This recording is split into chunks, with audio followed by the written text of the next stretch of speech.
this is something that I think everybody should hear, because I am going to try to explain a breakthrough that I am having that is unfolding in real time about my relationship to complaining and my relationship to suffering and how that robs me of happiness.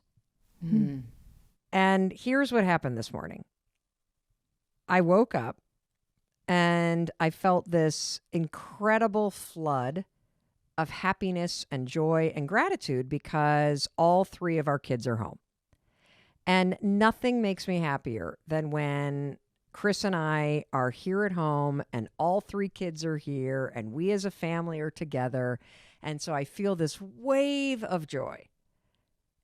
And almost immediately, a second wave came and washed over the joy and just washed it right out. And the wave that came over me was sadness and grief that they were going to be leaving in 3 or 4 days.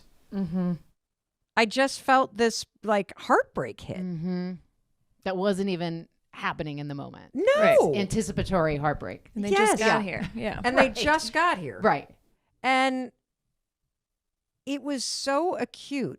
And so I laid there for a minute and I thought, holy cow, why am I sad? I mean, they're here.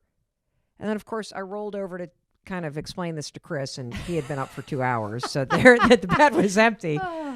And I get up, I brush my teeth. I'm kind of thinking about this. And then I get a text from you, Amy. And every morning, Amy pulls a card for me. And if you don't know what pulling a card is, you will, because we are going to lean into this at the Mel Robbins podcast. She pulls a card, and it's a mindfulness practice. It's a way to get guidance from the universe, from universal truth. It's a way to tap into faith and magic in your life. And so I've become basically addicted to checking my phone after my morning routine and seeing what card Amy has pulled for me. And so Amy has a gift, because every damn time you pull a card, it's like some portal opens up and I am hit with divine wisdom. Don't you feel that way, Jessie? And I don't even tell her. What do you mean you don't even she tell doesn't her? even need to know what's going on. She just gets the right card that is exactly what you need. Yes. So here I am in this inquiry with myself about joy, grief, happiness, sadness, love, and loss, like just in it with myself. And so I check my phone, and Amy has pulled a card for me, and she has texted me the card, and she has texted me the description of what it was. And one of the things that I love about you, Amy, is that you not only text the card, but my favorite part is not the card. My favorite part is your enthusiasm about the card that you have pulled, right, Jessie? Yep. And how you spit it back out to us. Yes. Like she literally goes, "This is your card, baby. Get ready for this incredible message." And then she goes, "This is the card you and I pulled back in July." I'm like, how the hell do you remember this? I do. Well, because number one, this card I feel like there's a very strong connection to you and this card for a lot of different reasons. But you did get this card in July, but then you got it again when we were doing another reading for you, a past, present, future reading. And this was your future card. So this is always where you're going and where you are if you allow all of that like negative shit to go by the way. Wow. Yeah. And so you anyway. wrote, "I consider it the Mel card." Yeah. And then you told me the message, and the card is the Garden of Venus. Why don't you tell me what this card means? Like, what does this card mean? This card has really deep meaning. And so immediately when I saw it, when you do these oracle cards, when you pull them for yourself or for other people, first of all, I get very much into your energy, and I ask for your guidance to come through. Okay. Not my own guidance, just for you. And so then you just kind of like let your senses take over. And the very first thing I saw was that there is a heart on this card that might not be seen by everyone. It's not the first thing that would jump out to everyone, but there is a heart on this card. Yeah, because it's a picture, guys. Garden of Venus, beautiful garden. in the center is a huge white glowing opening. Yeah. And that's what I looked at. I didn't even notice that there was a heart on that card. Yeah, well, that's really positive that you looked at that white opening, because that is what's happening. There's like a big opening for you happening right now. So anyway, this card is about a bunch of different things, as these cards always are. And whenever you pull them, there's always a different message. But for me, immediately that message of just love and happiness and rest and enjoying what you've created came through for me. That's how I immediately felt for you. The description talks, however, about something that I think is really important, that maybe is what you latched onto. You want me to read it so that you can? Yeah. I mean, I guess you could read it for everybody. There is a part. It talks about the sword and the mirror. I'll just kind of summarize it really quickly. The sword is you always needing to defend yourself, your point of view, your judgments, the way you are. That's the sword. It's like you're constantly in battle with yourself, with other people, with society, with money, with, whatever it is. Like you're just always defending. And that's, I think a lot of us have that natural posture in life. Just back off or don't hurt me. Or how hard things are, gripping or fighting. It's gotta like be hard. Yeah. Fighting. Yeah, all of that. And it asks you to put down the sword and pick up the mirror and look at the beauty that you are, the natural state of who you are. And that's what we kind of talked about in this text chain that we had this morning. Like, this is your natural state of beauty and peace and love. And when you're so worried about what the sword's doing, you don't take time to accept that about yourself. What I got in this moment, hearing you say that, is that the constant fighting with myself or fighting against the way things are, the way that they should be, is robbing me of this experience of love and happiness and joy. Mm-hmm. And so what I wanted to share with both of you and with you listening to us right now is that I had this insane breakthrough this morning. And I've been working on this breakthrough for 2 years because, in the middle of, the big kind of sea, I don't even want to say the word anymore, that where we were all, locked up in our homes, I just had a reckoning with myself in front of a mirror.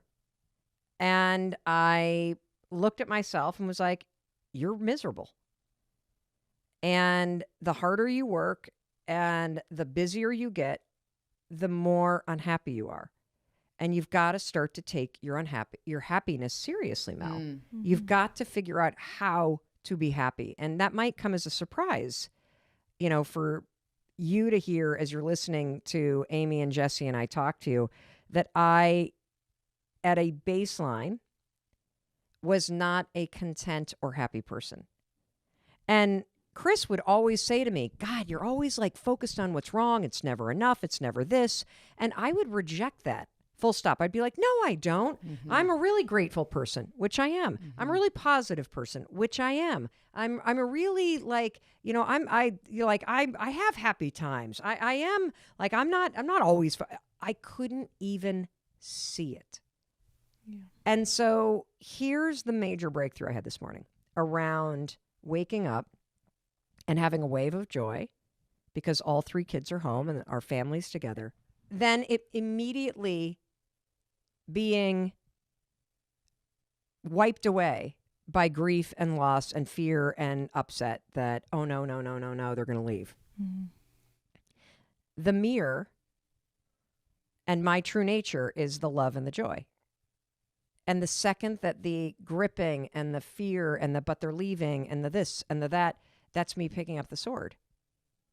And I had this realization that, oh my God, I don't even realize how much I'm battling happiness inside myself. It's like this campaign and this campaign of misery. Like I pick up the sword, I start wielding it, and I'm fighting for misery. Yeah. And there's always, when you have a sword in your hand, there's always something to fight. Yes. And here's the thing. When I'm thinking about the kids leaving in 4 days, I'm not actually experiencing them being here. No. Right. Right.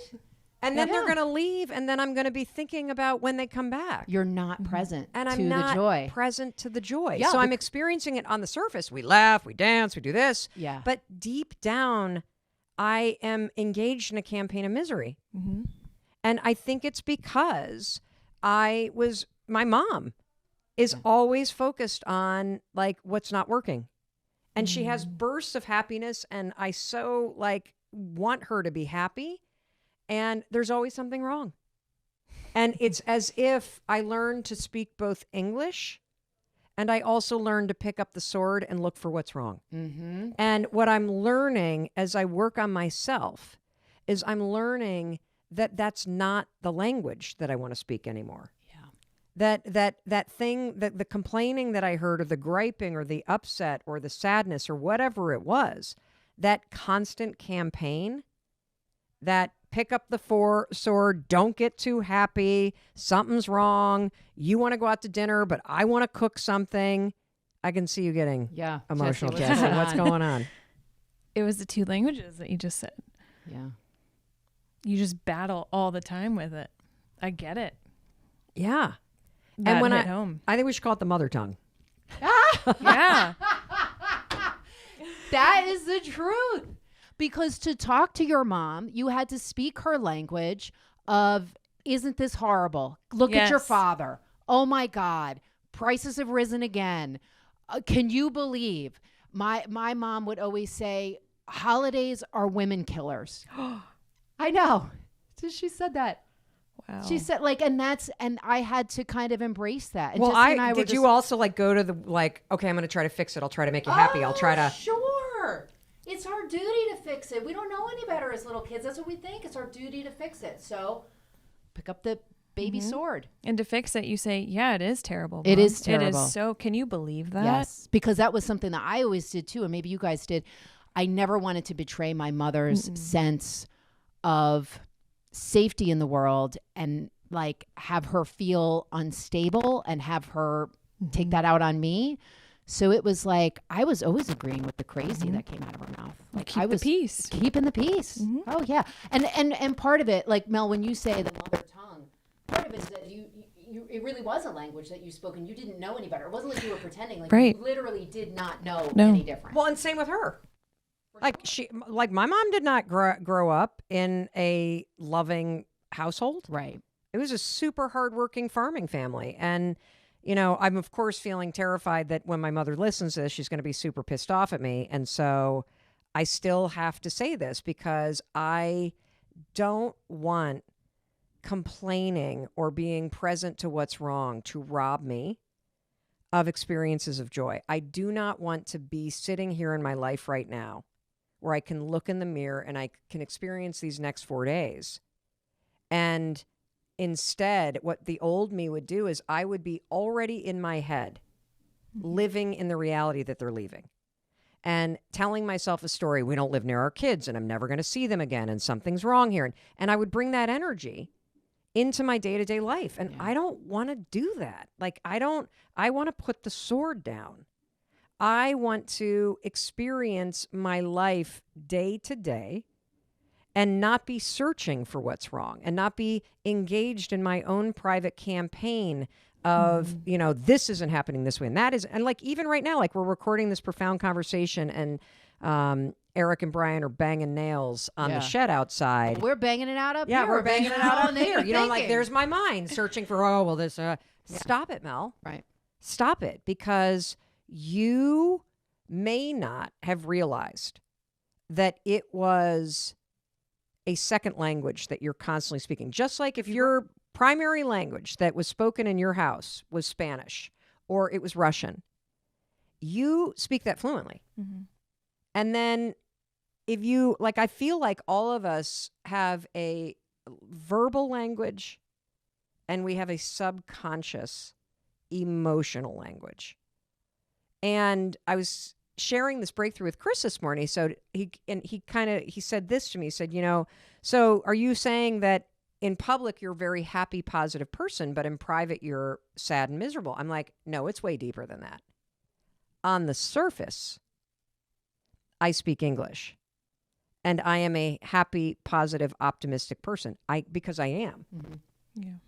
But deep down in the depths of my subconscious, there is another language that I am speaking.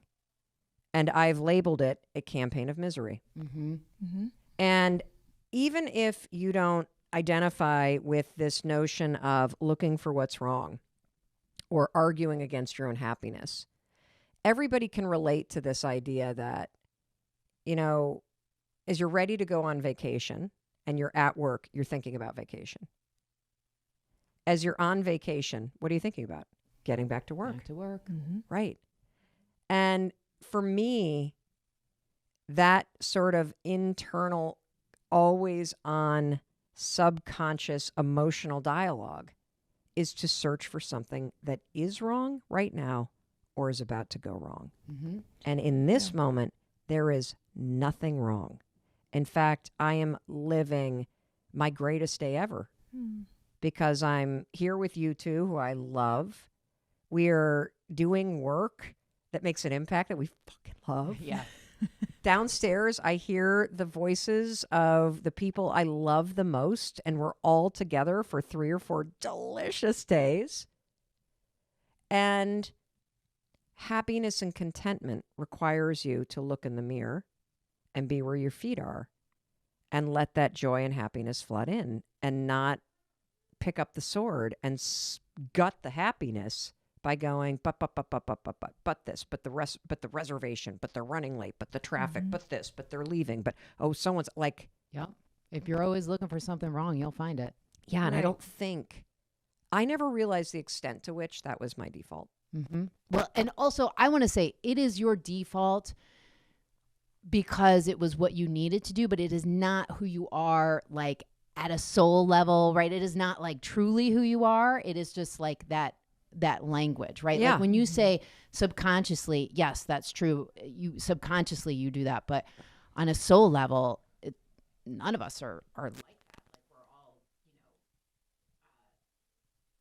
this Garden of Venus state, which is like, well, that's how we joy, were born. peace. Yeah. And that's who you exactly. are. You're Yeah. wired for joy. That's why you miss it. Yeah. You're wired for happiness. That's why you miss it. You're wired for connection. That's why you miss it when you don't have it. You're wired for love. That is your natural state. And, one other thing I want to say, because while it sounds like, oh, blame your parents, it's actually everything. It's what life does to you. It's the fact that as you go through life and you grow up, and especially, all 3 of us have survived childhood trauma. All 3 of us have, nervous systems that quickly jump to anxiety. All 3 of us anticipate what could go wrong as a defense mechanism. Yeah. And most of our parents are wired that way too. And we have an opportunity, every single one of us, to break that chain of speaking at a default level to ourselves about what's wrong, about what's not working. We have the ability to separate the language you speak with your mouth from the one that you feel in your body at a subconscious level. Yep. Yeah. It's a great way to put it. How are you going to do that now? I have no fucking idea. Well, like, how do you put down the sword? Yeah. Chris asked me the same question because I didn't put it in the language of the sword, but he's like, how are you going to change this? I'm like, I have been, first of all, I got to be nice to myself. And I've got to bring compassion both to me and anybody that is in my family or around me that engages unknowingly in their own campaign of misery. Secondly, I said to Chris this morning, I'm 54. It is as fluent inside of me as English. And I can learn a new language. But just like learning a new language requires you to practice it every day, and you'll slip into English if that's your default, or you slip into Russian or Spanish if that's your default, I got to make a commitment to myself to practice speaking and encoding and learning a different subconscious emotional language. Yeah. And that when I slip into the one that I learned and have practiced forever. It's an emotional, subconscious default that you have had since before you could put words together. You know, we learned this from Dr. Becky, that from 0 to 5, before you've got your own words and sentence structure and ability to truly describe the world around you, you are absorbing while your brain is in a theta state, which is a state of hyper learning, like a giant sponge. This is why little kids can learn a second language like that. You're always learning 2 languages when you're born. You're learning the one that's spoken out loud, and you're learning the emotional language that is deeper underneath it. Right. Yeah. And so, you know, your question, Jesse, how am I going to, I have no fucking idea. I guess I'm going to write about it in my journal every day. I'm going to keep talking about it. I'm going to catch those moments where the wave that is positive, that I feel myself picking up the sword and gutting it.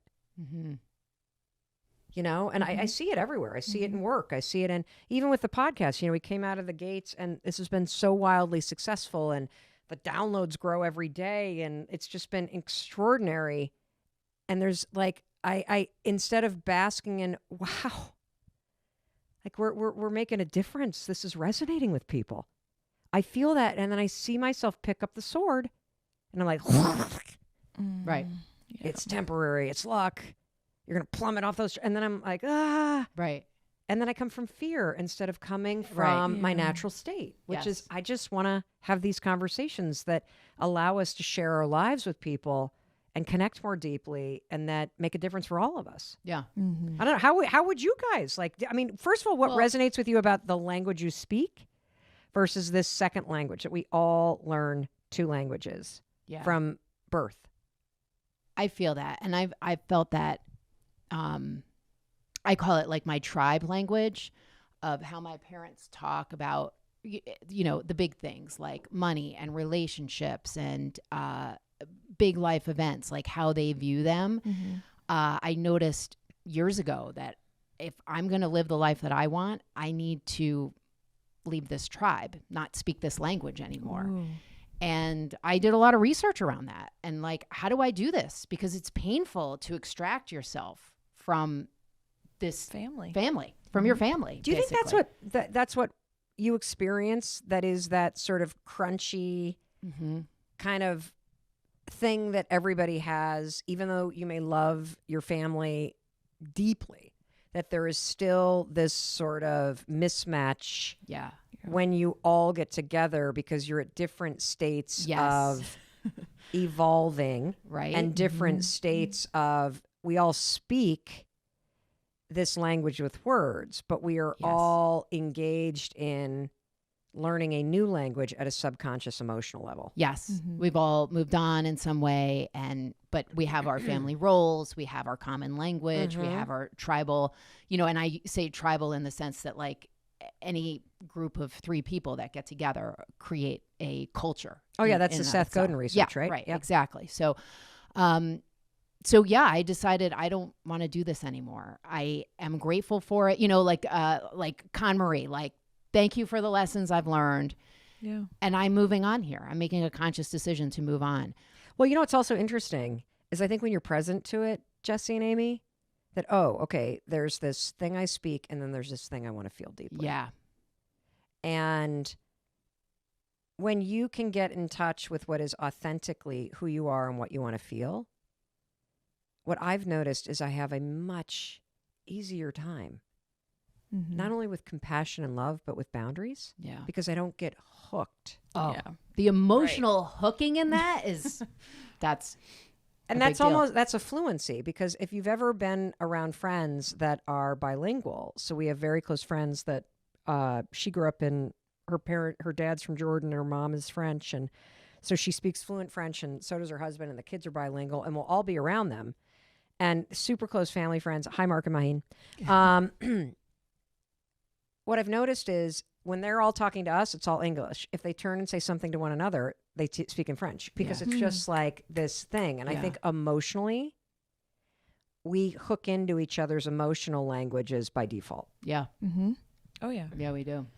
So I want to take a question real quick from one of our listeners. Okay. Because I think particularly for those of you that are in the situation where you've been laid off, or you know somebody who has been fired or laid off, that's a real kick in the teeth. And so it can be very hard to muster up the confidence. And so I want to take a quick question from a listener named Jimena. Hi Mel, I'm Jimena from Spain. I'm being laid off some weeks ago. How do you overcome feeling disposable? And also, I feel shame about telling people that I'm being laid off. How can I overcome this feeling? Thank you so much. Love you. Okay, Jimena, first of all, I want you to understand something. It is normal to feel punched in the face when you get laid off. It is. Even if you hated the job, it's normal because it's a rejection. Yeah. And I can tell you a million things about how it's for the best and it is for the best. But I will also tell you I've been fired twice. Not laid off, fired. I have been told that you are not a fit for this job.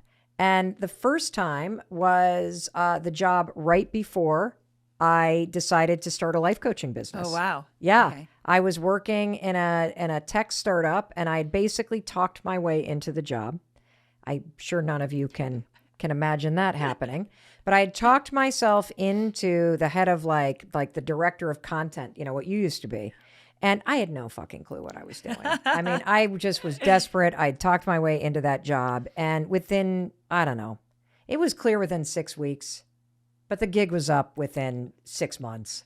And they called me in and I knew I would literally sit at that job all day and pretend that I was working because I did not know what I was doing. I had no understanding of engineering. I had no idea how all the tech worked. I just bullshitted my way in. I know that I'm painting a wonderful picture of myself. And they fired me. And they should have fired me. And it's a hard thing to grasp that it actually isn't personal. It's always a business decision. You're not a fit for where the business is going. You're not a fit for where the business needs to go. You're not a fit in terms of your skill set. That's it. That's all that it is. And it always is a really positive thing when you look back, because if it's not a fit for your employer, it's not a fit for you either. But I want to say something quickly because I know that you have so many women as students, and that is that based on the research, everyone, women in particular, take getting laid off so personally that we typically see a decrease in our salaries of 24% after we've been laid off. Men typically bounce back stronger. They typically earn an average of 1.3% more when they get the new job. And I'll tell you why. Because of what you're talking about. We think we did something wrong. Right. We think it's our fault. And the truth is, it's just not a match. And I need you to understand that it's normal to feel this way, Jimena, but it's why I want you to listen to this episode. Because you're not meant to be in a job where it's not a match for your skills. You're not meant to be in a job where you feel trapped. And you're not meant to be in a job that you know deep in your heart, because we all know deep in our heart that it's not a fit. You can feel it's off. And it doesn't matter how good of a person you are. We've had to, lay off people that we love because the company's headed in a new direction and the skills are not a fit. Absolutely. One of my students recently got laid off after 20 years of being in the job that she was in. So tell me the story. And so she's now in her 50s and working at this job for 20 years, doing a great job, wakes up one morning and they lay her off. And she was totally surprised by it. Never thought it would happen to her. And in that moment, she felt the shame and the embarrassment and what did I do? But then the very next thought, and this is what's so powerful, she thought, I didn't even like this job anyway. I have been staying in a job that I don't even like because it pays the bills. It is secure. And I always remind people there's no growth in security. That is not where you're going to shine when you're just always safe and secure. You got to get out of that in order to shake things up. And she realized, I need to shake things up. And her next thought wasn't, let me dust off my resume. And a lot of people that are going to get laid off this year or something's going to happen, they think, I got to go look for my next job. No. But if they just took a beat, what do you really want? And that's the part, that's where I want to grab people right there and say, wait a second, what do you really want? Is it really to go back to a 9-to-5 job, or have you been dreaming about doing your own thing, but you're just too scared to take the leap? The tool that I'm going to give you is something that I use all the time. I call it a brain dump, okay? It's so simple. It costs you nothing. You can do it several times a day. Anybody can use this. And here's what you're going to do. You're going to take out a blank piece of paper. I don't care if it's lined or it's printer paper or it's the flip side of a bill that you just paid. And you're going to take that piece of paper and you are going to vomit everything on that paper that is in your brain. Absolutely everything, okay? And you can just dump it all out there. And if you want to get fancy pants with this, you can draw a line down the center of the paper and you can write important stuff on the left and shit I can do later on the right, okay? But you don't even need to do that. I'm just adding that in there because I know a lot of our listeners are very, very, very I like to keep things organized, Mel. No problem. You can add a little pizzazz to your brain dump. I'm so scatterbrained with the ADHD that I just need a blank piece of paper and I just dump it all down there. And so let me think about today what would be on my list. Packing for Boston, calling my daughter to remind her that it's dinner's at 7:30. I got to check in for the plane ticket. I got to make sure that I haven't even looked at the weather yet, so I don't even know what to pack for Boston. I don't know what it's going to be like in New York when we land there Saturday to support another friend who's doing this concert. I didn't even pick up my ADHD prescription yet, and I need to get that on the way out of town. And so you can see that just like you, I suffer from not only legitimate overwhelm right now, but I also have a case of lifestyle overwhelm, that I overwhelm myself because I manage all this crap on my head. So you feel a sense of lifestyle overwhelm, brain dump everybody. Get it out of your head and get it down on a piece of paper. Because when you can get it down on a piece of paper, you can be more strategic about creating a system to get it done. And it feels so good to do this. When you're managing all this stuff in your head, this is why going for a walk with a friend is so therapeutic. Not only are you outside, but as you're walking and talking, you know what you're doing? You're brain dumping. You're getting all that stuff that you've been ruminating about out into the air.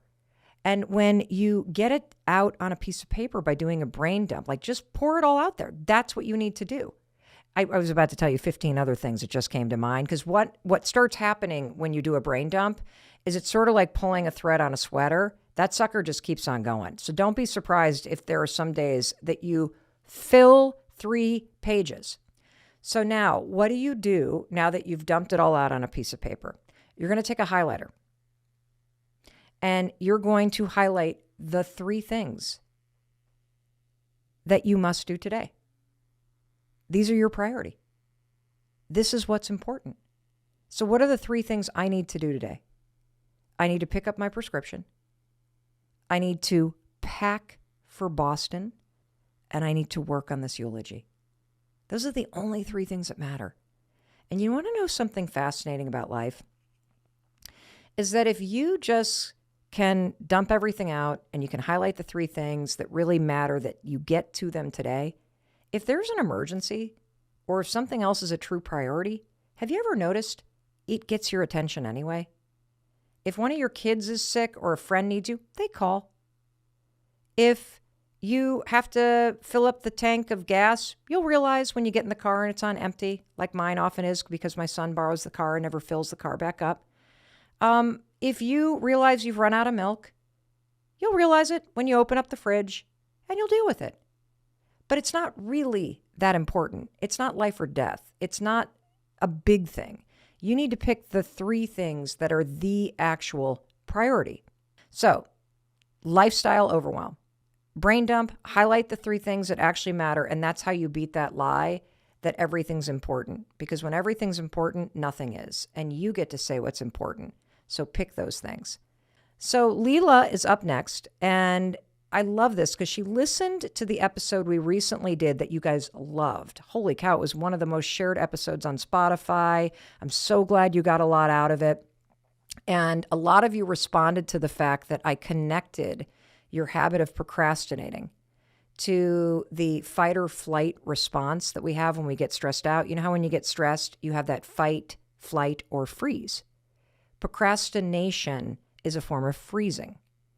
And so that episode is Procrastination, the Only Way to Stop Procrastination, based on research. Again, we will link to it in the show notes. And Leela had a follow-up question on that, and here it is. Mel, this is a huge thank you. I'm an artist, and also I procrastinate, and I get stressed, freeze, and then end up doing nothing. I heard what you said on the procrastination episode, and I think wearing the stress backpack is super heavy right now, and I plan to shed it today. I need to manage my time better. So now I need to figure out how to get back to my easel and start painting. I can't wait for your next episode. Thanks so much, Leela. Hey, it's Mel, and I just want to talk to you since you're watching this on YouTube. First of all, thank you for being a fan of the Mel Robbins podcast. You have made us one of the top-ranking podcasts in the entire world. Please make sure you subscribe to the YouTube channel because it's your support that allows our team to bring this to you at zero cost. And so that's really important. And I don't want you watching this on YouTube while you're driving a car. Will you take me with you by subscribing to the Mel Robbins podcast on your favorite podcast platform? Apple, Spotify, Amazon Music, Stitcher. You can listen on Audible. Anywhere that you listen to podcasts, please subscribe to the Mel Robbins Show. It really matters for a growing show like ours, and it allows us to continue to bring you all this great stuff at zero cost. Okay, let's go back to the show. Leela, I'm so happy you're on our walk today with me and that you shared that, because procrastination is a form of lifestyle overwhelm. And in case you haven't listened to that episode yet, as you're taking this walk with us, when Leela said stress backpack, she's using a term that I used in that episode to basically say all those things that are going on in your life, the things that are causing you stress, whether it's conscious or subconscious, you literally carry it around with you as if all that stress is in a backpack. Joni, my friend who was caring for her mom, backpack of stress. Everybody that you've heard on our walk today, the demands of their life, the pressure that they're putting on themselves, all of that is a stress backpack. And you have one too. And what happens when you feel really stressed out is you can start to freeze. And then what happens when you freeze and you push things off and you procrastinate? You get stuck in lifestyle overwhelm. You're in this vicious cycle of pushing things off and then beating yourself up and then feeling overwhelmed because you're pushing things off that you really want to get to. And so what is the tool here? Because there's a huge lie that you tell yourself when you procrastinate, okay? And I can hear it. And the lie that we tell ourselves is, I can handle this all in my head. That if I think about it, I'm working on it. Not true. Not true. It's one of the reasons why I use that tool of a brain dump all the time, to get it out of my head, to not manage it in my head. Because if it spins in my head, it turns into rumination and nothing gets done. Just like those blank walls, those pictures are not getting done by me spinning thoughts about it. And so the real thing I want you to understand is that if it truly matters, you have to schedule it. Things that matter end up in your calendar. And so one tool that I want you to use, Leela, is ask yourself this. This is a journaling prompt that you can use, everybody, that I just love. How can I make this easy? How can I make this easy? What's the simplest way that you can make it easier to paint? And for me, I'm going to share with you, I have to do the things that are important first thing in the morning. It's not that I'm not an evening person. It's that by the end of the day, I am so wiped out and just gassed. I don't have the stamina or the willpower or the energy to force myself to do things that require energy. David Goggins, who I just love, he has his alter ego, Goggins. Goggins pushes himself and has the mental discipline. And I freaking love that. But I don't want to set up my life so that every night I've saved the thing that really brings me joy.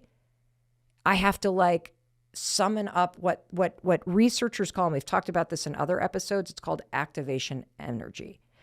Csikszentmihalyi, who's a famous psychologist from the University of Chicago, studied motivation and flow states extensively and realized that this resistance that we feel to doing things that we've put off, that requires activation energy and getting out of bed, pushing yourself to paint. For me, it's exercise. And if I put off exercise till the evening, it's not happening. It takes me 100 times more energy to drag my ass to that Peloton treadmill at night than it does to drag my ass to that Peloton treadmill in the morning. And so ask yourself, how can I make this easy? Maybe you need to do it at night. Maybe that is easier for you. Maybe you need to do it in the morning. Maybe it's the weekend. Or maybe you need to, if you can afford it, you need the structure of a painting class. One of the ways that I jump-started exercising, and I realize not everybody can afford this, but one of the ways I jump-started exercising was to start taking classes again, because I would pay for it and then I was motivated to go, and I knew once I got there, I could outsource the motivation to the instructor that would be yelling at me. Maybe you need a friend to do this with you, or you need somebody that's going to be your accountability partner and be really annoying on Saturday morning and text you and be like, hey, did you paint yet? I'm not meeting you for a walk until you did. And you can trade that kind of thing.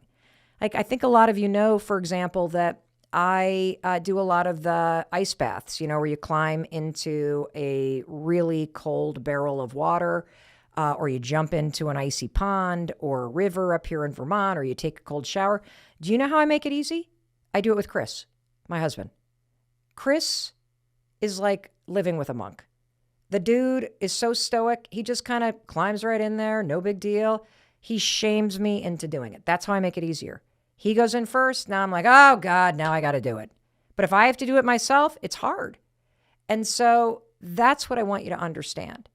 Procrastination creates overwhelm. And chronic procrastination creates a vicious cycle that becomes lifestyle overwhelm. And so understand that. And that's huge that you understand that. And then the second thing I want you to do is remember, get it out of your head. Don't manage it there. It's got to get scheduled in real time. And then ask yourself, how can I make this easy? Because you can. And there's no reason why the things that you need to do have to feel so hard.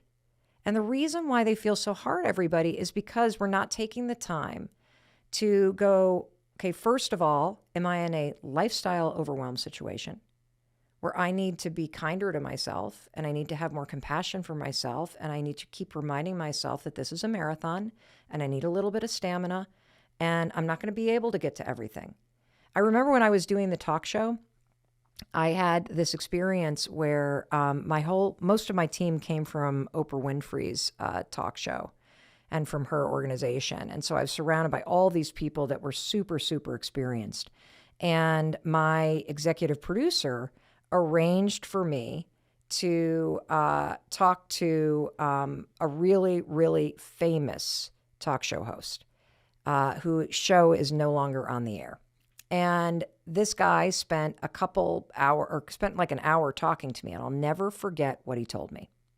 He said, Mel, being a daytime talk show host, doing 175 shows in 6 months, this is a marathon.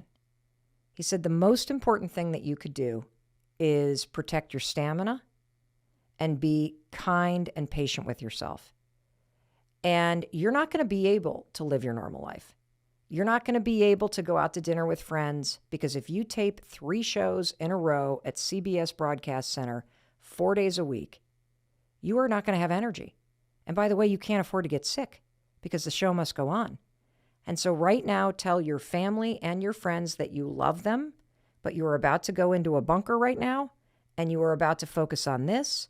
And then when you come up for air, you will be able to focus on having fun again and being with everyone else. And I think there are times in your life like that. Maybe you're studying for a dissertation. Maybe you are in the middle of applying to medical school. Maybe you're going through a divorce, or you've lost somebody that you love and you're grieving. That is a moment of legitimate overwhelm. And the best thing that you could do is identify it, call it out for what it is, and be kinder to yourself and remind yourself that if you are, you'll have the stamina to move through this. And you will move through this. And there will be a time in your life where you will not feel this way. But for now, it's about putting yourself first. And for those of us that are also struggling with lifestyle overwhelm, it's okay. You now know. And now you have free, proven, research-backed tools that you can use. You got your brain dump. You got your rule of 3. Remember, it doesn't fucking matter. You can do the photos later. Nobody cares but you. And make it easier. Make it easier. That's it. And this stuff is so powerful. Like, it works so quickly. You don't realize how quickly you could break out of overwhelm because, like me, you've probably been stuck in this vicious cycle for so long that it's just the air you breathe. But there is something so much better that's available to you. You can create a better life. And that's why I wanted you to hear from a listener named Michelle last. And pay attention to the joy and the lightness in her voice. I wanted to invite Michelle on this walk with us because I want you to know that this is available to you when you finally take back control and you stop letting overwhelm run your life. Holy shit, Mel. I just listened to your podcast on procrastination and it changed everything. You're the first person I've heard talk about money anxiety, oh my God, in a way that resonated with me. And you know what? I paid a credit card bill today that was 6 months late. I was in freeze mode, and when you said that on the podcast, I burst out crying. I mean, it was like a gut punch, and you thawed me. I paid that damn bill this morning, and all of a sudden I realized that I have more time on my hands. Like, I was sitting there wondering what I was supposed to do. I had energetic time because I'd been thinking about this bill for 6 months. I've been torturing myself and holding myself back from my greatness. It's like 5, 4, 3, 2, 1. I mean, what if it doesn't have to be hard? What if I can do the damn thing? Thank you so much, Mel. I'm really forever grateful. Michelle, I'm forever grateful. And I'm really proud of you. And the thing I want to really highlight, because I can hear the energetic freedom. I can hear how light you are. And what I want to point out is, until you do the damn thing, you don't realize how much thinking about something and avoiding it and feeling overwhelmed by it, how much it's robbing you of energy. I relate to that because I feel that way about that damn picture wall. And I've gone through periods of my life where I didn't pay my bills because I couldn't pay my bills, but I thought about my bills all the damn time. Overwhelm is torture. Feeling like you're stuck in a vicious cycle where you got to do more, or you got to move faster, or you got to put this, it's just pressure and it's keeping you stuck there. And so now you know the truth. You can focus. You can prioritize. You can use the rule of 3 and just focus on doing the important things. Not everything is important. And when you stop acting as if it is, you will able to get done what needs to get done. See, overwhelm goes away the minute you start to take control. And that usually happens, honestly, with a simple pen and a blank piece of paper. That's it. Do the brain dump. Pick 3 things. Tell yourself, that doesn't fucking matter today. Remind yourself that anything that is an emergency bubbles its way to the top. And always ask yourself, how can I make this easier? How can I take the pressure off? How can I do the damn thing? And just pick one of those 3 and get started.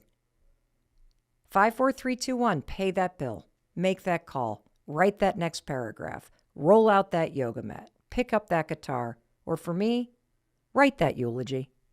And then on the plane ride home, log into Shutterfly and see if you can find all of those photos that used to be stored there. Do what you've been avoiding. Follow the rule of 3 and give yourself a fucking break if you're feeling legitimate overwhelm, because it will be over. But you have a choice over whether or not it's your lifestyle anymore. And for crying out loud, stop telling yourself those 4 lies. No, you can't handle it in your head. No, rushing won't make you fit it all in. And no, everything's not of equal importance. And no, you don't need to do more. In fact, you need to do a lot less. You just need to do the things that really matter to you. And when you do that, you, my friend, are going to get your life and all of that energetic time back. And I so want that for you. Whew. I feel better. I hope you feel better. I wish you were here so I could give you a hug. You know, after a great walk with a friend, you give each other a hug. And you're like, okay, when are we doing this again? We're doing this? Yeah, you know when we're doing this again? We're doing this on Thursday. And between now and then, I want to make sure I tell you, I love you. I believe in you. And I believe in your ability to really focus on what matters to you and go create a better life for yourself. I feel like the odd person out when it comes to my husband, who has a brain like an Excel spreadsheet. Mm-hmm. The man can methodically just go through his list. He has so much discipline. It looks effortless.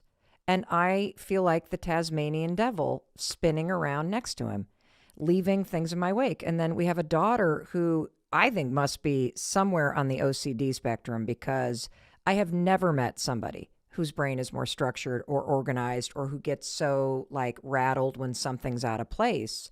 And I feel somehow like I'm inept. Like I kept because I would love for you to kind of help us understand when you're a creative person, or you have skills in areas of your life that don't have that sort of do organization gene. I resonated when you said, I'm a failure. I resonated when you said, I don't want anybody to come to my house because they're going to see what it looks like here. I feel shame, like there's something wrong with me when my husband or our daughter will walk past my closet and be like, oh my God, my closet. And I feel bad when they kind of jokingly tease me about, oh, she left that out. Oh, did this. Oh, da. And so what is it that you might feel or say to yourself if you're somebody that does struggle with clutter, because nobody's ever taught you how to get a handle on this if you have a creative brain? Right. And I just want to point out something really quickly. Look at what you've done. I mean, look at what you have built. So there is such a disconnect there, that you have created what you have created that has helped so many people.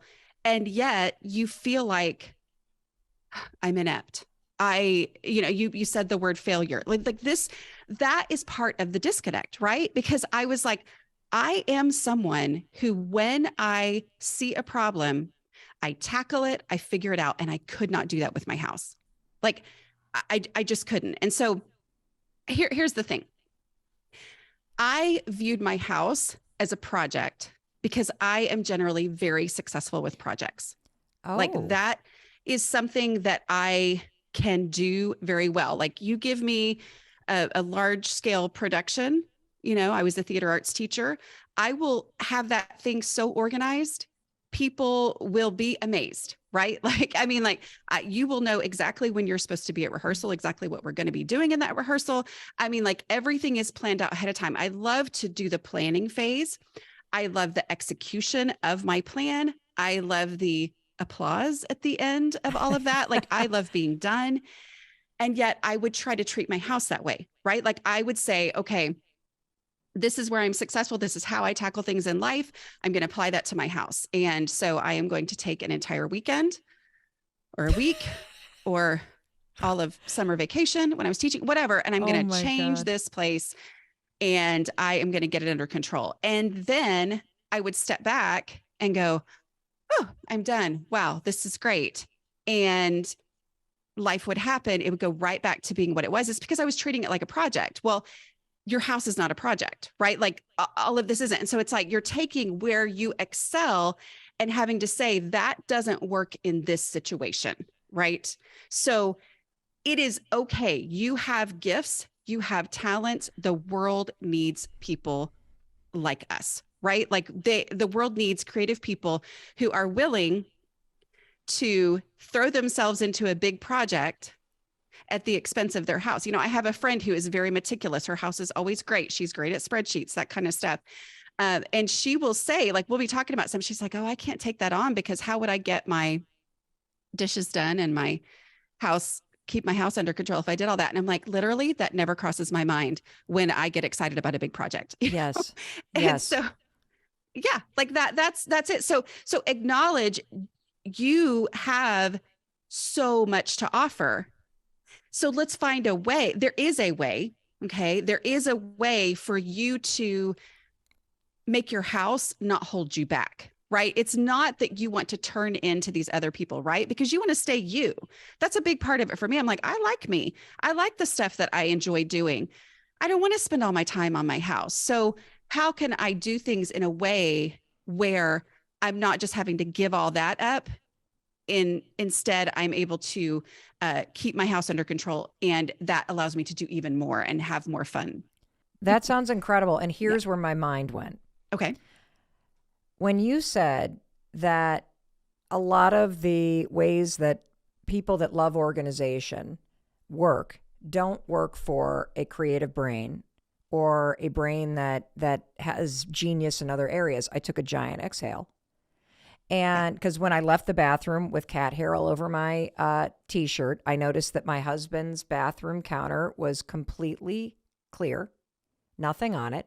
And I looked back at my counter on my bathroom side, and it looked like somebody had taken a makeup bag and a dop kit and shaken everything out upside down, and it just splattered everywhere. And I was like, oh, like another one of those, see, I can't do this right. Yeah.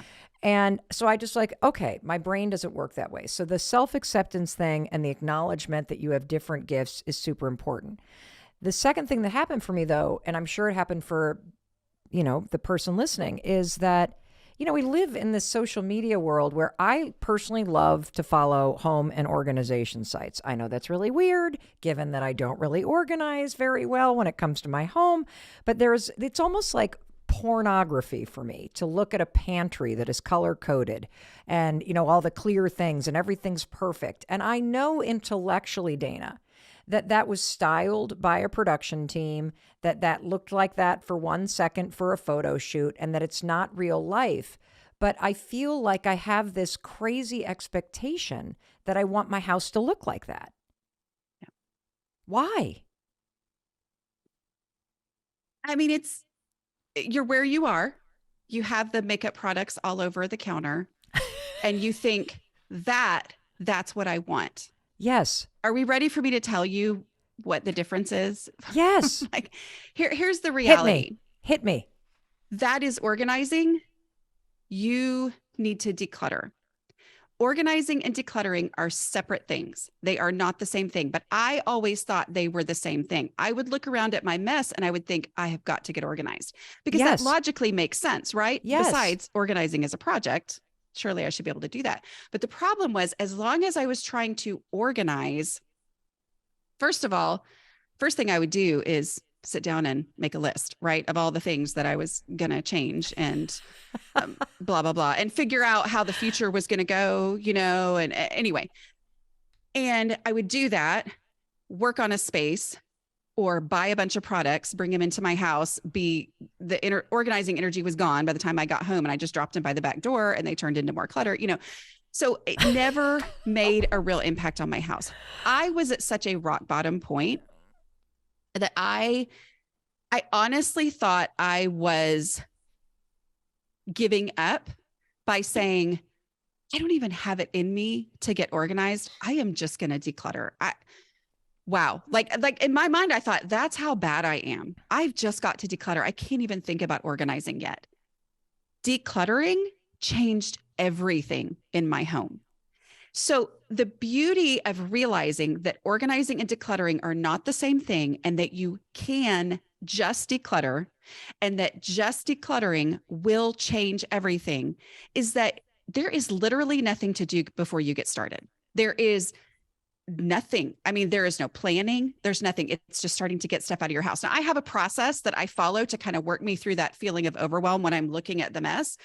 But decluttering is everything, because when I decluttered, then I knew what I had, which is what I had always wanted when I thought I needed to get organized, right? I knew where it was. I could get to it easily. I could access it easily because I'd gotten rid of all that extra stuff, so that when I opened the cabinet, I just saw what I needed and I could get to it without moving 15 things, right? And so decluttering made my house look better, function better, feel better. It was the thing I had been needing that I didn't know I needed. I thought I needed to get organized. When you start to do nervous system repair, I want you to understand that nervous system repair is your ability to switch between the two nervous systems that you have. That's right, you have two nervous systems. You have a parasympathetic nervous system and you have a sympathetic nervous system. And when you're happy, safe, when the lights are flowing the way they need to, when the dimmers work, when the alarm's off, that is your parasympathetic nervous system. That's the one we want to flip on, okay? That's the nervous system that allows you to relax. It allows you to tap into your confidence. It allows you to focus. It allows you to do your best work. It allows you to let in love and experience joy. I love, love, love the parasympathetic nervous system. Now, the other nervous system is the one that we need to deal with, and that's the sympathetic nervous system, which is a really weird name because sympathetic is what researchers call the fight or flight nervous system. Sympathetic is the alarm bell. It's the part of the nervous system that got turned on during traumatic situations. It got turned on as you were experiencing discrimination or poverty or teasing or abandonment or any of the various things that we've talked about that could trigger a traumatic experience. And here's the thing. If that sympathetic nervous system gets flipped on, it can get stuck there. And what you have to repair is you've got to repair it by turning it off when you get triggered. I am telling you that part of the reason why we're having a hard time reclaiming our confidence and our focus and our presence and our contentment in this world today is because we are all in a state where our fight or flight or fawn or freeze nervous system is still on. And we're going to turn it off today. And here's how we're going to do it. Because you've got this wiring, right? Running through your body, just like electricity runs through the walls of a house. And the electricity is always there. Nervous system and the wiring's always there. But in order to turn the lights on and off, you flip a switch. And there is a switch inside you. This is so cool.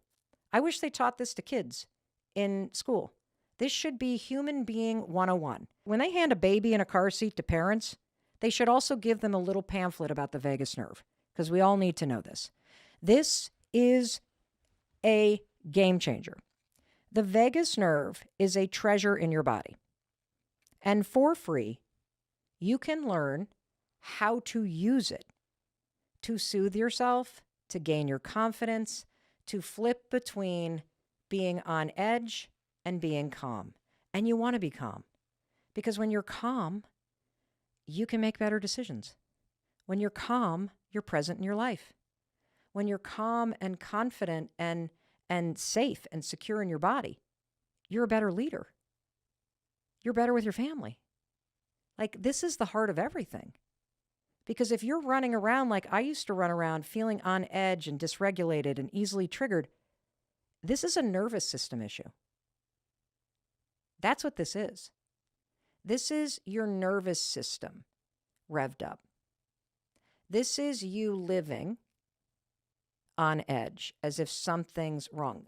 This is like, you know, when you get a text and you immediately feel like you've done something wrong. And then you rewrite the text 15 times and you throw an emoji so nobody's mad at you. You want to know why you do that? Your nervous system. You're on edge. Everything's a threat. Everything makes you triggered. And so when I got serious about this, I discovered the vagus nerve. And the vagus nerve is our secret to changing this. It is a light switch that helps you turn the light on or off.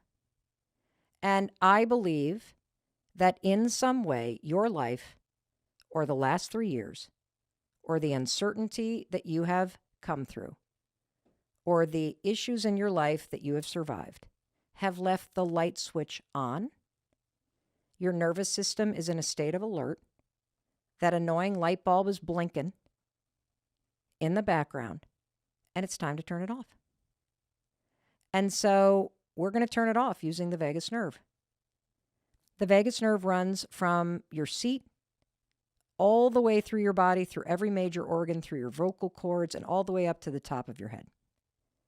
And the technical term, when you flip the switch, is you're, quote, toning the vagus nerve. That's what researchers and neuroscientists say. I just say, let's just flip the switch. Let's just use the vagus nerve. And there's lots of ways that you can do this. So the vagus nerve, when you hum, when you sing, I think one of the reasons why so many of us love singing, whether you're singing in a religious ceremony or you're singing with friends or you're singing in the car as you're driving, you don't realize this, but in addition to just music's awesome, is that when you are singing, you are flipping the switch on the vagus nerve in your vocal cords. Another way that you can flip the switch is high-fiving your heart. So we wrote about this in the High Five Habit. You just take your hands, and let's do this together right now. We're going to put our hands right in the center of our chest. Put one hand right on top of the other. Okay? And then we're going to take a breath together. Here we go.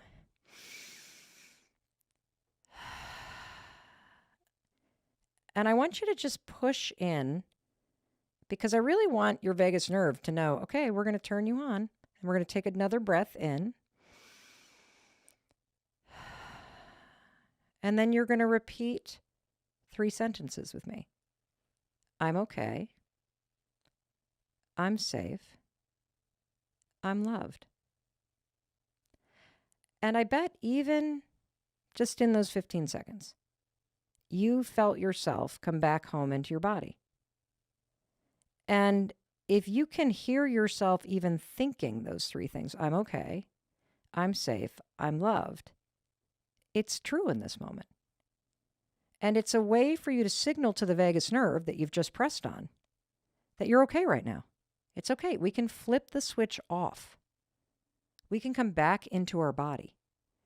And one of the cool things about this high-fiving your heart is we did a study with 164,000 people in 91 countries. So a study with 164,000 data points.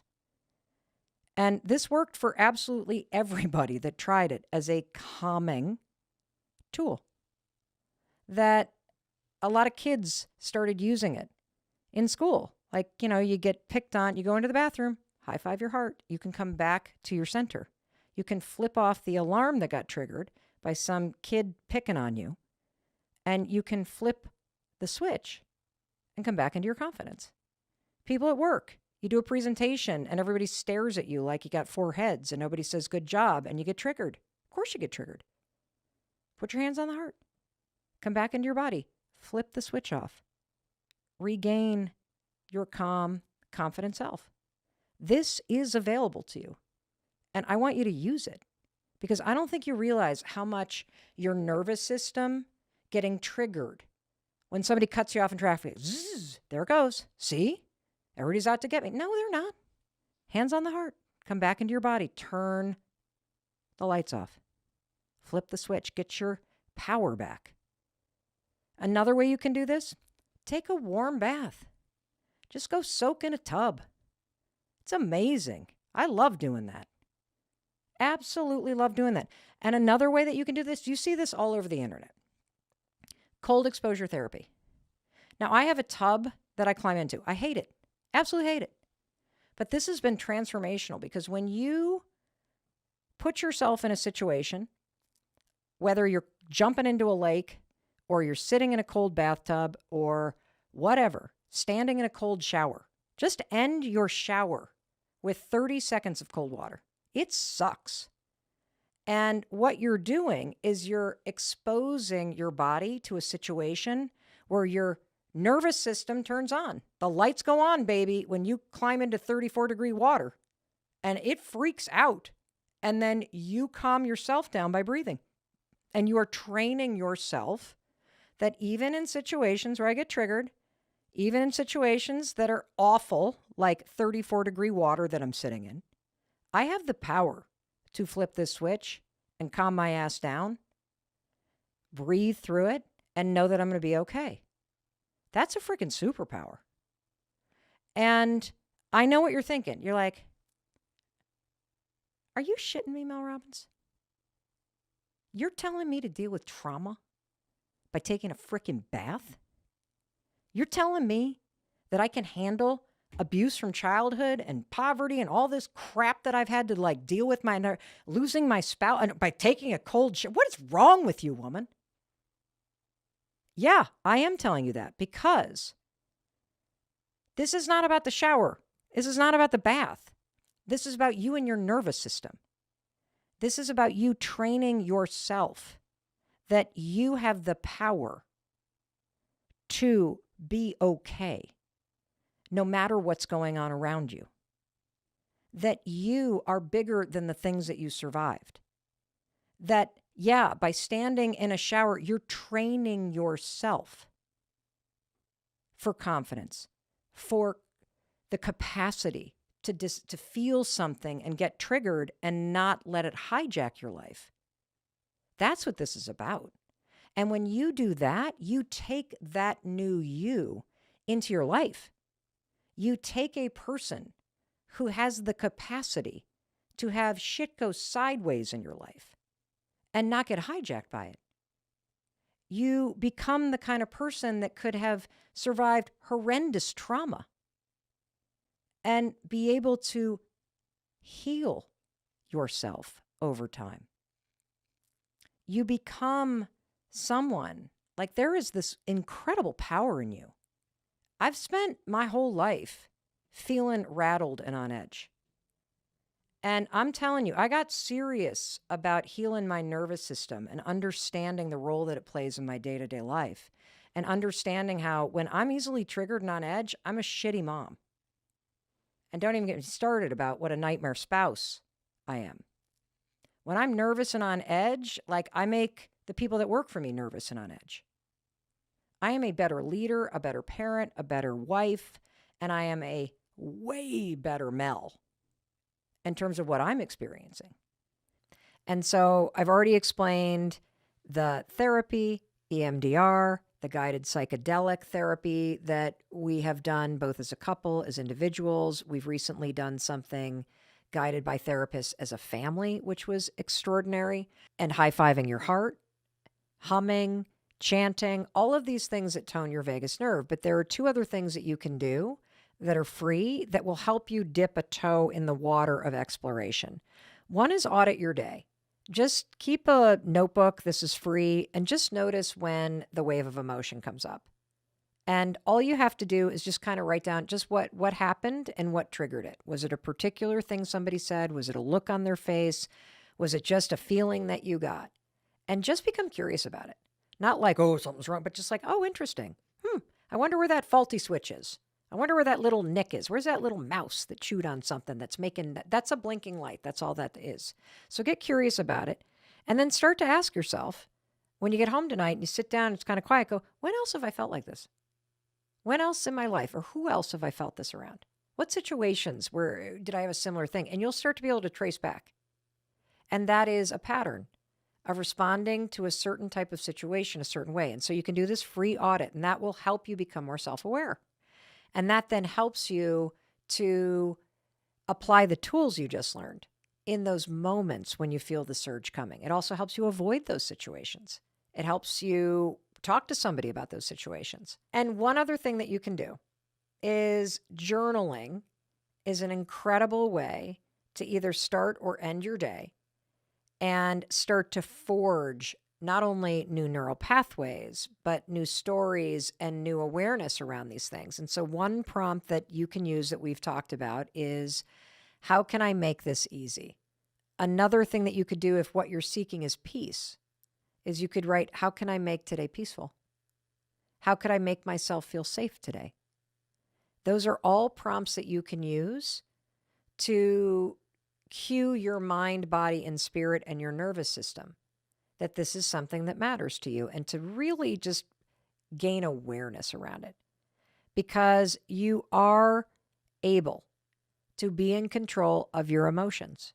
You are able to repair your nervous system, and you can take control and not let this response that has been with you for a very long time continue to control you. And that's the opportunity here that's really exciting. If you feel like there's big things that you can't access, that there's this missing piece, that happiness is evading you, that you just can't quite put your finger on why you're in this cycle of relationships, I'm telling you, please take your nervous system seriously. Please start to investigate more about the vagus nerve. And, this is one of those topics where I was going to pull out studies and do all this stuff, but there's so many studies on this. Like, it's sort of like meditation. Which meditation study do you cite? There's so many. The vagus nerve is incredible.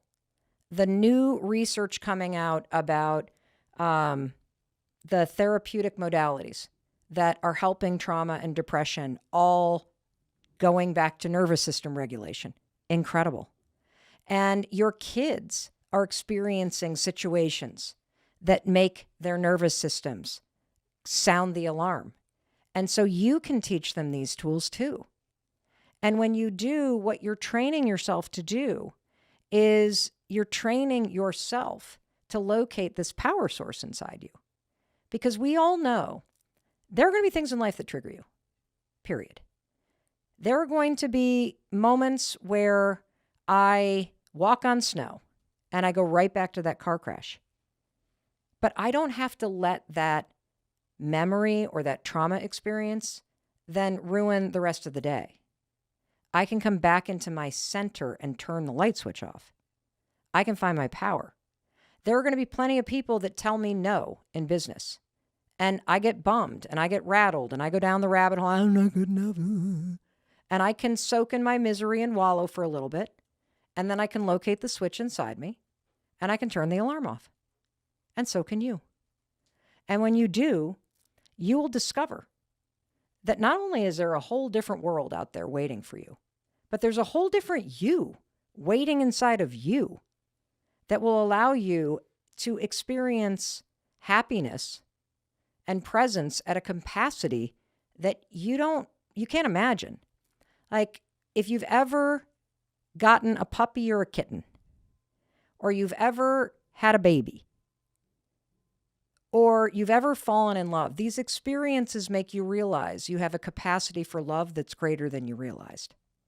And doing the work to locate the vagus nerve and flip the switch on and off and settle my nervous system from disruption and dysregulation and on-edgeness to calm, cool okayness, it's been the single biggest change I've ever made in terms of the impact that it's had on the quality of my day-to-day life.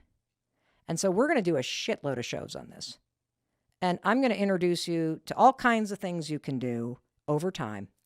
We are just getting started on this, but I think that particularly this time of year, whenever it is that you're listening to this, as you're thinking about ways to be happier and healthier, this is a huge component of it. And so please locate that switch and start flipping it off. All right, so Cameron, I'm really excited. I'm going to teach you how to create and use what I call a confidence anchor, not only when you're about to fly and you're nervous, but for any single situation where you're nervous to do something, okay? Are you ready? Yep. Awesome. It's super cool. And for you listening, I want you to just hold that situation that you're nervous about. So maybe you're nervous to give a presentation at work, or maybe you have a son or a daughter who is getting recruited for a sport, and now there's all these big team matches coming up and they're starting to get nervous. This confidence anchor is exactly what you need. So step number one is you're going to think about this situation that makes you nervous, okay? And we've already talked about that, Cameron. It's this flight to Portugal. Step number 2 is come up with something about this situation that actually makes you excited. So describe for me, Cameron, what are you excited to do when you get to Portugal? I think the thing that I'm most excited for is to see my sister. I haven't seen her in a couple months. She's been in London. So I don't know. When I think about Portugal, there's a lot of things I'm excited for, but probably the biggest thing is just to spend time with her. I love it. And yeah. That's perfect. Okay, great. So you now have something related to the situation that makes you nervous that you're actually excited about, okay? Now, number 3 is the most important part. Number 3 is now that you have something that you're excited about, I want you to close your eyes and we're going to bring it to life. I want you to imagine the moment that you lay eyes on your sister for the first time in several months. And I'm imagining, are you imagining the airport or a cobblestone street? Like, what is the scene? Describe with your eyes closed. What is she wearing? What happens? Describe it for us. Well, first of all, she's probably, I don't know, she's probably mad that we're late about something. But when I think about it, we're in probably like Lisbon where we're going to land, and probably right outside, the first glance of a new city, something that is always really exciting when you leave an airport. I think that's the best part about flying, is getting to somewhere you're, anticipating seeing. So I picture that. I picture her standing there, probably like in some black sweater, because that's usually what she's wearing. And yeah, I think seeing her face reacting to my mom, me, and my brother, that's going to be like the best part, because I know she, even if she won't admit it, she does miss us a lot. So awesome. And who is she going to hug first? 100% my mom. Okay, awesome. And how amazing. I'll probably be last. Okay. And as you stand there and watch her in her black sweater with Lisbon in the background hugging your mom, what are you feeling? Like a sense of comfort, a sense of wholeness, and yeah, just a really good feeling to have us all together during like a really hard time of the year. It's gonna be really special. Yeah. Yeah. And that's your confidence anchor. That moment that you just described in detail, the black sweater, Lisbon in the background, her reaction as she sees you, her hugging your mother first, the wholeness, the comfort, all of that you just felt in your body, that is your confidence anchor. Now, here's how you're going to use it. From now until that moment happens, the millisecond that you feel any nerves or any fear or any negative thought come up related to this thought, you're going to close your eyes. You can use my 5-second rule to interrupt the worries. Just count backwards with me. 5, 4, 3, 2, 1. Yep. That is a starting ritual that will signal to your brain that you're not going to think about a plane crash. You are starting to think about something else. And then you are going to bring to the forefront of your mind that image, that feeling that you just described. And that is how you drop a confidence anchor on these bullshit nerves and worries that have been hijacking your life. That's what a confidence anchor is. You're using your own excitement about something that normally makes you nervous to shatter the grip that fear and nerves has on your body and your mind.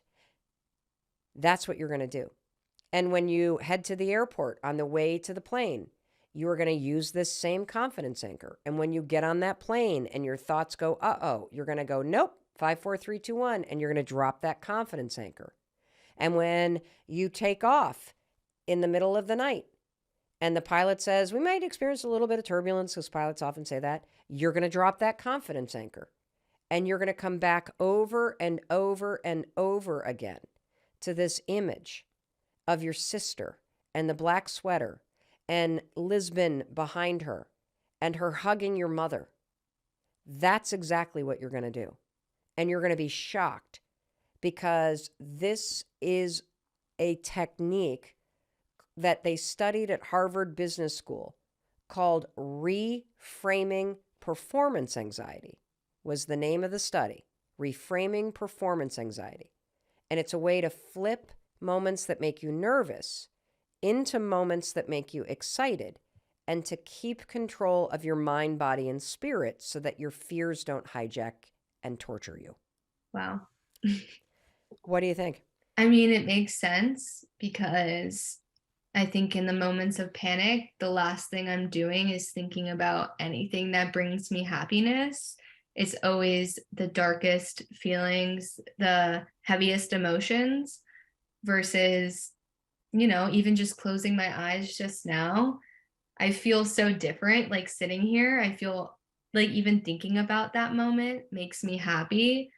And I'm excited to use it, because I know I'm going to be anxious all next week, week after. So you want to know why this works? I do. Okay. Seems too good to be true, honestly. It seems too good to be true. Well, the reason why it works is because it taps into your body's automatic systems. If you look into the neuroscience on this, scientists call this an autonomic response, that basically your nervous system has a autonomic response to stressful situations. Okay, that, like, if you're a normal person like me, you just say, oh yeah, if we're in a stressful situation, we automatically feel all kinds of things, right? And so what I want you to understand is that, when we're in situations that make us nervous, everybody, whether you're giving a speech or you're going into an interview or you're on a first date or you're running a track meet or you're getting on a plane or you're breaking up with somebody or you're going in for a job interview, it is going to be automatic that your nerves take over, because you're about to do something that makes you stressed out a little bit. It's requiring you to feel, it makes you feel a little bit vulnerable. But here's the cool thing. Even though you have this automatic response, because you're right, there's no way over the next 5 weeks you're not going to feel anxious, because that's the autonomic response that your body has to this stressful thing. But here's the cool thing, Cameron, you can control this. So here's the secret. The secret is understanding that your body's reactions to fear, so your automatic reaction to a fearful situation, is the exact same as your body's automatic response to an exciting situation. And we're going to use this truth that your body's automatic reaction to fear is the same as your body's automatic reaction to excitement to your advantage. So tell me about a situation that makes you excited, like just something like in your day-to-day life, okay? Give me a situation that makes you excited. In my day-to-day life, that makes me excited. Well, how about this? Who's your favorite musician? I really like the Lumineers. Okay, great. Guess what? The Lumineers are playing a private concert at the new private venue at the Fenway Park. You, my friend, not only have front row seats, you're going to meet them before the show. Okay. It's 5 weeks out. How do you feel? Jittery a little bit. Like kind of the same feeling I would have if I, was playing a big soccer game or running an important race when I was younger, like the clammy hands, the pit in your stomach. Yep. Dude, we're walking into this venue. You're walking up to the front row. How you feeling? My heart's beating fast. I'm like going a million miles an hour. I don't know. Probably feeling like really on edge. Yeah, the usher is coming up to be like, okay, they're ready to meet you. How you feeling? I'd be like, okay, like, let me collect myself. Yeah, probably really flustered and I don't know, like a little bit anxious, probably. So it kind of sounds like a situation like that where you're about to meet your favorite band, which I would say, is that a positive or a negative experience? Yeah, that'd be amazing. I mean, a positive one, obviously. Well, it sounds very similar to the way that you experience the thought of flying to Portugal. Yeah, I guess that's true. Yeah, you want to know the only difference? When you're in the situation that's positive, that makes you excited, and you're about to meet the Lumineers, your Hmm. brain is telling you you're excited. Your brain is telling you the jitters in your stomach are butterflies, and that's a good thing. Your brain is telling you your hands are clammy and your heart is racing because something good's about to happen. The only difference between that and what you experience as you think about flying to Portugal is what your brain is saying about the flight. When you start to experience butterflies in your stomach as you are about to board the flight, your brain's going, uh-oh, there's something wrong. This is negative. The plane's gonna crash. You're experiencing in your body, Cameron, the exact same physical and physiological symptoms when you meet the Lumineers as when you board a plane. And the only difference is what your brain is saying about it. And so the reason why a confidence anchor works is we are going to shut your negative brain down and drop this confidence anchor right on it like a sledgehammer. And we're going to replace your narrative that something's wrong with, holy shit, I'm about to see my sister. This is so exciting. It's as exciting as meeting the Lumineers. And when your brain starts to say the butterflies are positive, you won't Yeah, escalate into a panic attack. You will have taken control. How cool is that? that's pretty cool. So, do you have any questions about the confidence anchor and how you're going to use it? It just honestly seems still a little bit too good to be true. Like, I don't know. I can just conquer all my fears just by flipping the way I'm thinking. There's a scientific reason why this works. So, they researched this at Harvard Business School. And what they did is they put people in control groups and put them in situations that made them nervous. So, they put one group into a control group where they had to run a track meet, another one had to sing karaoke, another one was in like a debating competition. And they taught one group of people to use this reframing tool where you think about something related to the track meet or the debating competition or karaoke that you're excited about. And so this group was taught to say, I'm excited. I'm excited to run this meet. I'm excited to get up there on the stage and conquer my fears. I'm excited to go and debate because I've prepared. The people who use this simple reframing tool outperformed the people who didn't. They felt less nervous, and there's a scientific reason why. Earlier, we talked about the fact that there are these automatic responses that our body has to situations that are exciting or stressful. And in our case, Cameron, we talked about the Lumineers and how that's exciting, meeting the Lumineers, and getting on a plane to Portugal, which used to make you nervous. Just talking about those two situations created an automatic response in your body, didn't it? Yep. That automatic response is nothing more than a series of chemicals firing and messages firing between your brain and your nervous system.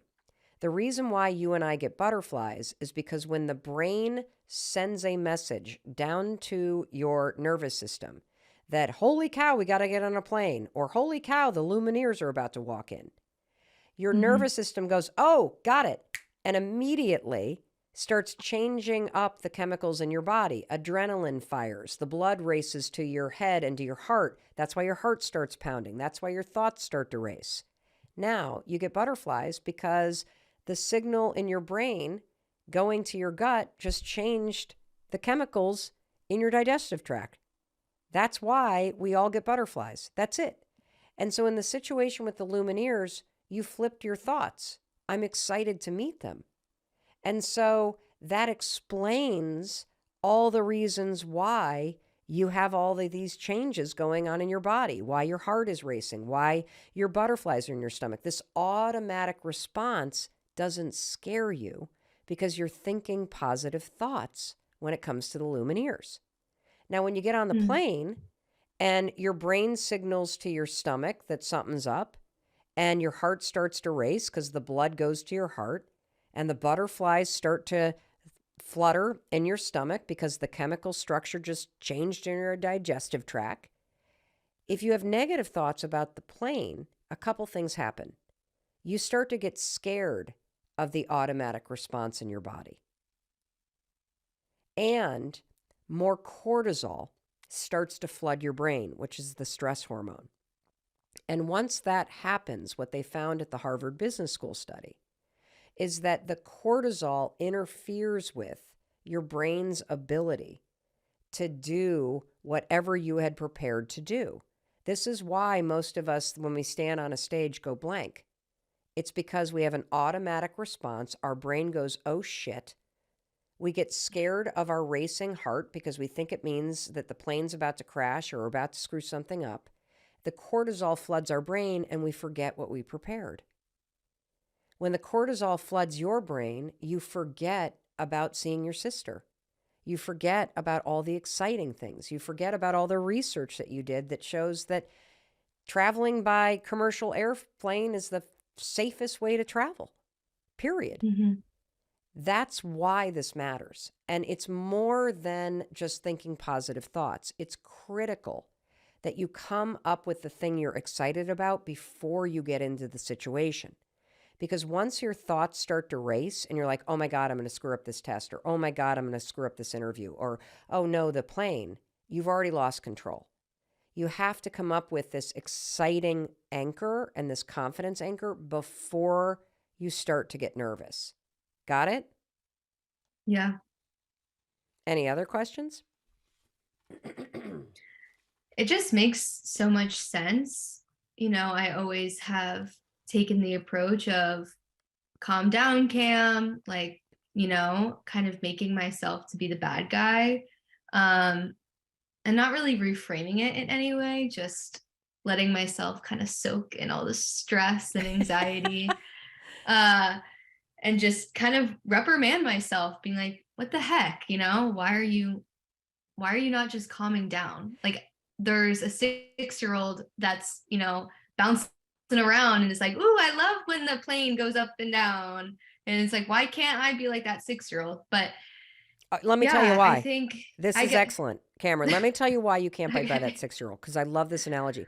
The 6-year-old's brain is not attaching negative thoughts to the plane bouncing up and down. As far as the 6-year-old is concerned, this is exciting. That's why they're not panicking.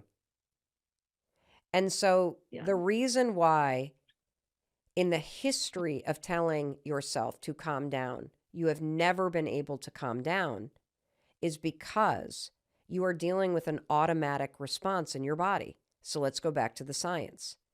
When you get into a situation that makes you nervous or that makes you stressed out or makes you afraid or that makes you excited, those are states in your body of high agitation. Those are states of alertness. Those are states when your blood starts pumping and your brain starts paying attention and, you know, everything kind of aligns because you're about to do something that makes you excited or fun or nervous or afraid. And so you go into a state of being hyper alert. That state of high agitation is one that you can't calm down like that. So what we're doing when we teach you to create a confidence anchor and to use excitement to reframe what you're feeling is we're taking a state of high agitation from the negative to a state of high agitation in the positive. We're actually using the automatic response in our body to our advantage, and we're just tricking our brain to believe that we're actually excited because our brain doesn't know the difference. Your brain is like the 6-year-old. Your brain actually doesn't know the difference between excitement and fear. That baby that's bouncing is feeling the heart racing and then the bubbles in her stomach. It's just that your brain is framing it in the negative. Because your brain knows that excitement and that fear feels the same, that Lumineers, that meeting the Lumineers and being on an airplane feels the same. You can use that to your advantage and trick your brain in a moment where you would normally be nervous to actually think you're excited. And the reason why this matters, Cameron, is because when you're on that plane, if you can come back over and over and over to your confidence anchor, and if you can close your eyes in a moment of turbulence, and you can imagine your sister, and you can start to say out loud, and this is important, you've got to say to yourself, I'm so excited to see. What's your sister's name? Sienna. I am so excited to see Sienna. I'm so excited to see Sienna. I cannot wait for Sienna to hug my mom. I cannot wait for this. If you come back to that confidence anchor, you are going to flip your brain into believing that you're excited about that moment, and you will no longer be afraid. And it's a way to gain control. And you know what? You want to know something really cool? Because your confidence anchor is related to what you're doing, it's really believable. Because when you are there hugging your sister, it means the plane made it, and there's nothing to be worried about. That's why this works. When you imagine before a test yourself walking out of there going, yes, it actually makes you excited to take it. When you imagine yourself nailing the interview, it makes you excited to walk into it, because your brain doesn't know the difference between a state of fear or a state of excitement. And now you know a simple trick backed by research from Harvard to take control of your mind and take control in situations where nerves normally derail you.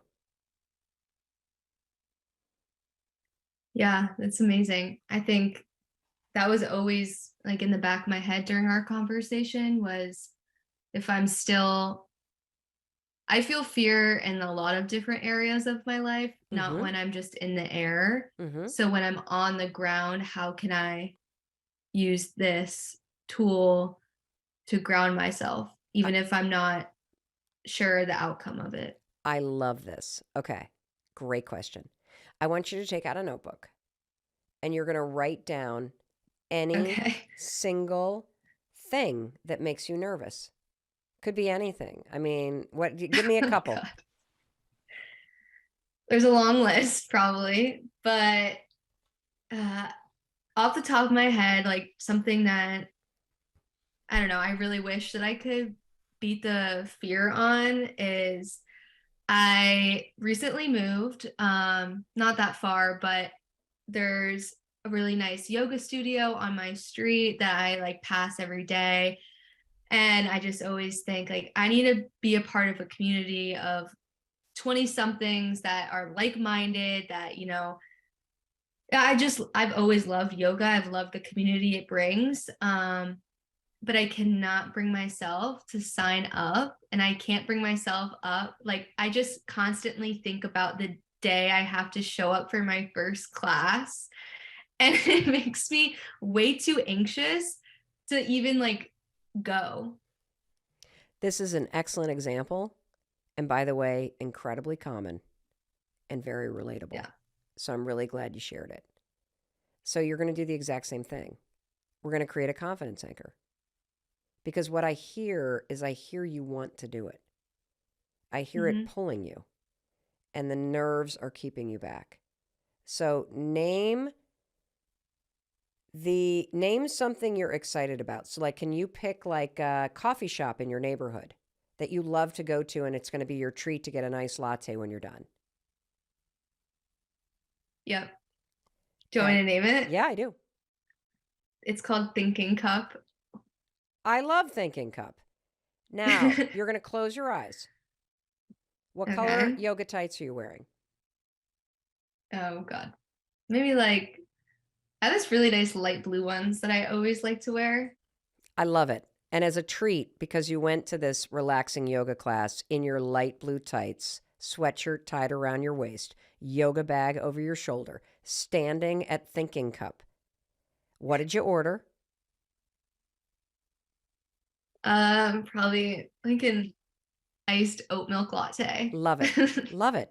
How do you feel? Yeah. as you're walking out of the thinking cup, having just completed that class and treating yourself to that? How do you feel right now? Like proud of myself for doing it. Awesome. There's your confidence anchor. Anytime you feel nervous, you're going to count backwards, 5, 4, 3, 2, 1, to interrupt the nerves and create that starting ritual. And you're going to drop that confidence anchor. And what's going to happen is it's going to slowly retrain your mind that you're not nervous about joining that yoga studio. You're actually excited. I'm going to use this tool that I often use, which I call putting yourself in pause. My cat's about to come. I can hear him meowing. Mr. Noodle. Noodle. Come here, bud. You know, there's nothing like a cat coming into a space to bring you into the moment. Have you ever noticed that? So put yourself in pause. I just want you to do that with me right now. As you could tell, the emotions are totally overwhelming, not only because I'm exhausted and I've been sick, but also because I'm really disappointed. I'm not going to spend the weekend with my daughters. The cat is now on my lap. And I'm going to put myself in pause, and I want you to do this with me right now. Just stop for a second, okay? Close your eyes, unless you're driving a car. Put your hand on your heart, and let's take a deep breath.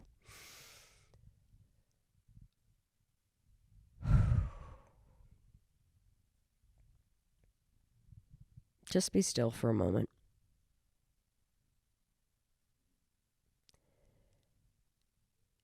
Take another deep breath.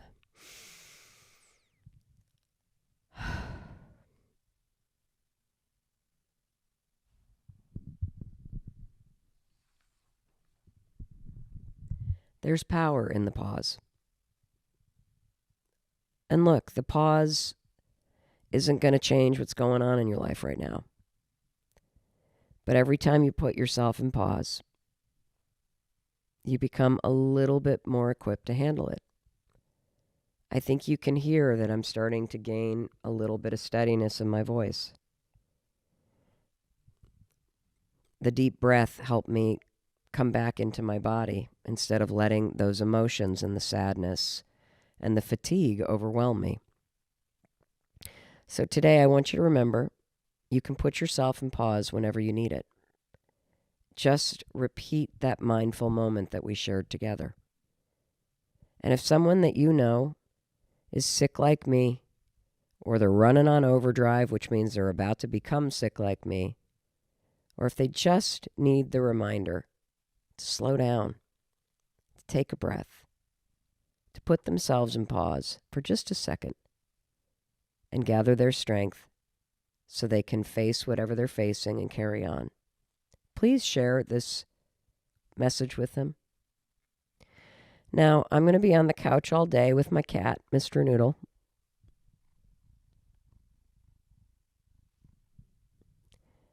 I'm going to be taking a big, long pause. And here's my promise. I'll be back to you very soon. And in the meantime, if you want more tools for making your life calmer, simpler, and happier, go listen to the episode, How to Let Go. 2 simple ways to find clarity and move on. And one more thing, in case no one else tells you.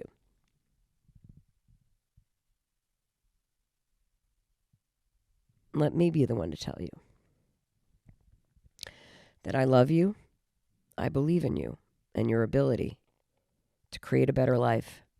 And part of that means learning how to slow down, put yourself in pause, take a breath, and gather your strength.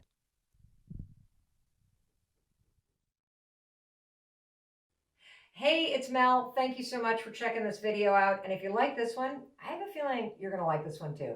I'll see you there.